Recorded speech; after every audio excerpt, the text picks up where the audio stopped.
Hello friends, কেমন আছো তোমরা সকলে? আজকে বানাবো পটল চিংড়ি। পটল চিংড়ি বানানোর জন্য প্রথমেই চিংড়ি মাছগুলো ভালো করে ধুয়ে নুন হলুদ মাখিয়ে রেখে দিয়েছি।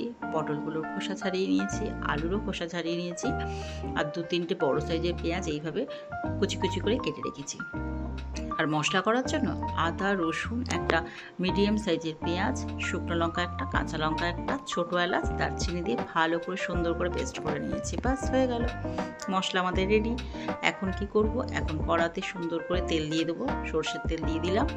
দিয়ে তেলটা সুন্দর করে ভালো করে গরম হবে, যখন একদম ধোঁয়া উঠবে সেই পর্যায়ে আমরা চিংড়ি মাছগুলো দিয়ে দেবো। চিংড়ি মাছগুলো দিয়ে ভালো করে নাড়াচাড়া করতে করতে চিংড়ি মাছ থেকে জল বেরিয়ে আসবে। আর এই চিংড়ি মাছ থেকে জল বেরোনোর মানেই হচ্ছে চিংড়ি মাছটা তোমার সুন্দর করে সিদ্ধ হয়ে গেছে ভেতরে ভেতরে। তখন গ্যাসের ফ্লেমটাকে আমরা আরেকটু হাই করে দেবো। দেখো, হাই করে দিয়েছি গ্যাসের ফ্লেমটাকে, দিয়ে সুন্দর করে চিংড়ি মাছটা ভাজা হয়ে গেছে। তোমাদের কাদের কাদের চিংড়ি মাছের রেসিপি পছন্দ, বা চিংড়ি মাছ তোমরা কারা কারা ভালোবাসো আমাকে জানিও, তাহলে আমি বেশি বেশি করে চিংড়ি মাছের রেসিপি দেবো। দেখো, এই পর্যায়ে চিংড়ি মাছগুলো আমার ভাজা হয়ে গেছে। এবার চিংড়ি মাছগুলো তুলে নিয়ে ওই একই তেলে আমি পটলগুলো দিয়ে দেবো, আর নুন হলুদ অ্যাড করবো অল্প করে করে। পটলগুলো খুব সুন্দর করে ভাজা ভাজা হয়ে গেলে আমি পটলগুলোও তুলে নেবো। লাল লাল করে ভাজা হয়ে গেছে, এরপর পটলগুলো তুলে নেবো।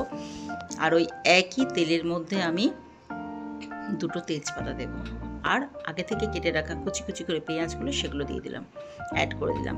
এবার পেঁয়াজটা হালকা হাতে ভেজে নেবো। ভাজা ভাজা হয়ে গেলে ওই এই পেঁয়াজের মধ্যেই আমি আগে থেকে কেটে রাখা আলু দিয়ে দিলাম। আলু দিয়ে নুন হলুদ দিয়ে দিলাম, দিয়ে আমি ভালো করে ভাজা ভাজা করবো। গ্যাসটাকে কমিয়ে ঢাকা দিয়ে দেবো যাতে আলুগুলো সেদ্ধ হয়ে যায়।